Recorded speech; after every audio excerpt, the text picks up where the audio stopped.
Bom, pessoal, vamos lá, né? Falar aí do terceiro trimestre de Movida, né? Código de negociação Move3, ação aí que chegou a cair na parte da manhã em 5%. Hoje, né, acabou revertendo parte da queda e subindo aí 1,12% nesse exato momento que a gente vos grava a R$ 9,94, tá? Eu preparei um PowerPoint, tá? Por quê? Pessoal, eu odeio, tá? Esse modelo de release no qual eles escondem as coisas. Você tem que ficar procurando, é muito chato. Eu já gosto de abrir um release aí de trimestre e tá lá, né? Aqui foi o prejuízo ou o lucro, aqui está a alavancagem da companhia, quanto que foi o lucro por ação. Então, é um release que dá trabalho de a gente ficar lendo, perca de tempo aí totalmente. Eles colocam só no cabeçalho a parte que interessa à administração, né? Para tipo, opa, vamos mostrar aqui os pontos positivos, os pontos negativos vamos esconder. Mas a gente está aqui para desmistificar tudo isso aí para vocês, tá? Vamos lá, vamos falar aí sobre a receita consolidada da companhia e os pontos positivos e negativos que a gente viu na companhia, tá? Lembrando que hoje é um papel que trada, né, acima aí do valor patrimonial, que é de R$ 8,48. Tem aí, né, uma alavancagem considerável a ser analisada, que teve aí uma representatividade aí no terceiro trimestre de um custo, né, gigantesco de R$ 500 milhões, tá? A alavancagem vem pesando na companhia.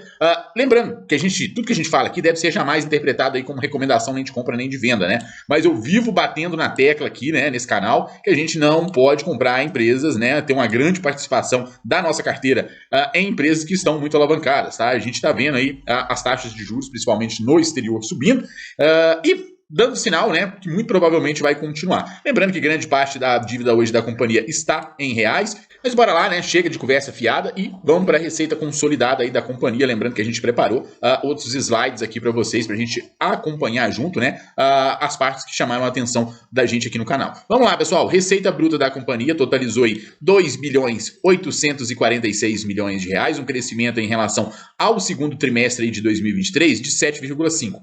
Em relação ao terceiro TRI de 2022, a gente teve uma variação na receita de 6,2%. Ou seja, a empresa está crescendo? Sim, é uma empresa que cresce, mas a alavancagem chega a um certo ponto que ela acaba pesando muito no resultado da companhia e é isso que a gente tem feito, né? Quando a gente olha os 9 meses aí de 2022 e compara os 9 meses de 2023, a gente teve um crescimento na receita da companhia de 18,5%, tá? A receita líquida da companhia no período totalizou 2.666 milhões de reais, um crescimento aí de 7,5% em comparação ao segundo TRI de 2023 e em comparação ao terceiro TRI de 2022, o crescimento foi aí de 5,1%. Nos 9 últimos meses, apresenta um bom crescimento de 17,6%. A receita líquida de serviços totalizou 1 bilhão, né, perdão, pessoal, 1 bilhão 297 milhões, um crescimento de 5,1%. Em comparação ao trimestre do ano anterior, o crescimento foi bem maior, né? A receita de serviços foi de 15,2%. Essa receita de serviço, a gente tem que lembrar que a Movida não é só uma locadora de veículos, tá? Ela também revende veículos. Tem as agências da empresa que hoje revendem aí veículos no mercado. Quando a gente dá uma olhada, nos 9 últimos meses tivemos aí um crescimento de 23% em relação aos 9 meses de 2022. O custo da companhia totalizou aí 1 bilhão 860 milhões de reais. A gente teve um crescimento no custo em relação ao segundo trimestre de 2023 de 14,7%. Em relação ao terceiro TRI de 2022, o crescimento foi de 14,9%. O custo, né, não é nada muito bom, né? Em relação aos 9 meses aí de 2022 para os 9 meses de 2023, a gente teve um crescimento nos custos de 34,9%.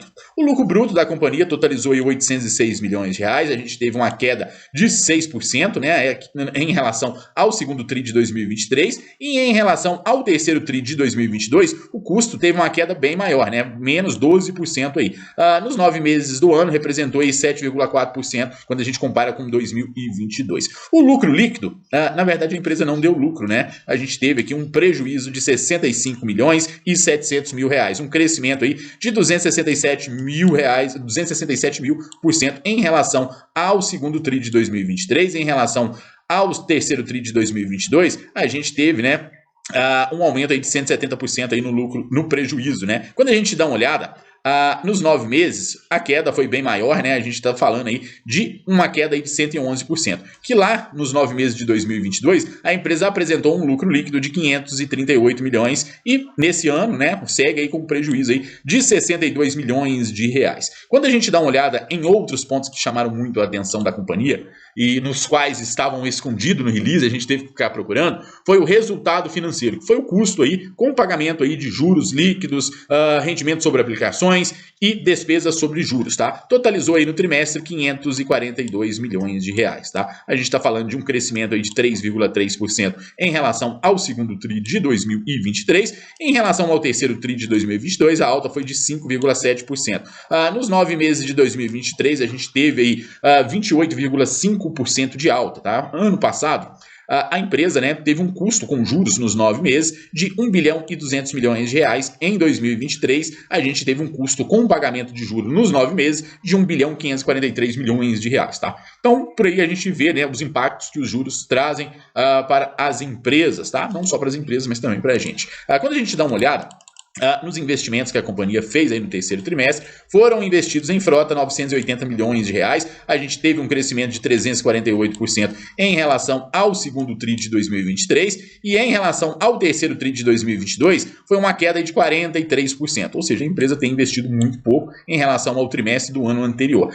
Nos 9 meses de 2023 investiram aí 1 bilhão 229 milhões, a gente teve uma queda de 77% quando a gente compara com os 9 meses aí de 2022, tá? E no período aí foi de 5 bilhões 422 milhões de reais. Esses investimentos foram na renovação de frota, que foram totalizados aí 724 milhões de reais, em expansão, né?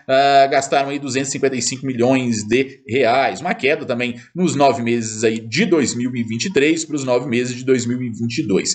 Quando a gente olha, novas lojas abriram aí 4,8 gastaram, né, na verdade, 4 milhões e 800 mil reais na abertura de novas lojas. A gente teve até um crescimento em relação ao segundo tri, mas quando a gente compara com o terceiro tri, a gente teve uma queda de investimentos em novas lojas de 70%. Ou seja, a empresa não está conseguindo aí atingir novos mercados. Quando a gente olha a dívida da companhia hoje, é uma dívida que vem chamando atenção, né? Uma dívida que hoje tem aí 13 bilhões 541 milhões de reais, tá? É a dívida bruta da companhia, a dívida líquida hoje está girando aí na casa de 11 bilhões 530 milhões de reais. A alavancagem tem batido aí 2,98%. Um outro ponto que eu não gostei muito foi deles não ter colocado, né, no release a comparação do trimestre anterior à dívida em relação ao EBITDA, tá? Eu não gosto disso. Compararam aí com o primeiro trimestre de 2023, com o segundo tri e com o terceiro tri de 2023. Não teve comparação com o ano anterior. Ou seja, quem quis olhar a relação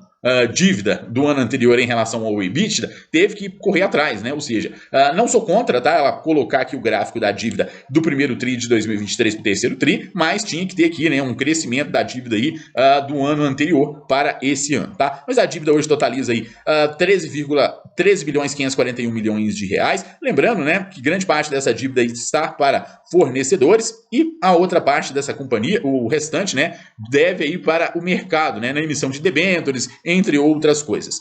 Quando a gente para pensar nesse papel, é um papel que é interessante, sim, mas hoje, né, eu preferiria, sinceramente, né, tô falando a minha posição, eu preferiria aportar em Simpar, né, que tem aí uma diversificação muito maior. Creio eu que essa empresa não seja uma empresa que vai quebrar, né, mas para ela hoje voltar para o seu topo histórico, com esse lucro atual da companhia, ela tem que subir 104%. Será que essa companhia vai subir 104% aí nos próximos anos?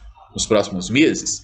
O que compensaria mais? Eu colocar minha grana no CDI, que hoje rende 12%, ou colocar a minha grana na Movida, que muito provavelmente, caso continue com esse prejuízo, né, não reverta esse prejuízo aí no quarto trimestre, ela não pague proventos e talvez tenha aí mais dificuldade, um crescimento aí na sua dívida aí nos próximos meses. Pessoal, eu vou ficando por aqui. Fica aí esse alerta, né? Não como a gente falou, não é uma recomendação, é o meu pensamento, é como eu vejo a empresa. Hoje eu prefiro me expor em Simpar, né, que tem um desconto gigantesco em relação ali às empresas que ela controla. Holding sempre vai existir esse desconto, mas a gente fica de olho sempre muito aí na alavancagem das companhias. Um grande abraço e bons investimentos.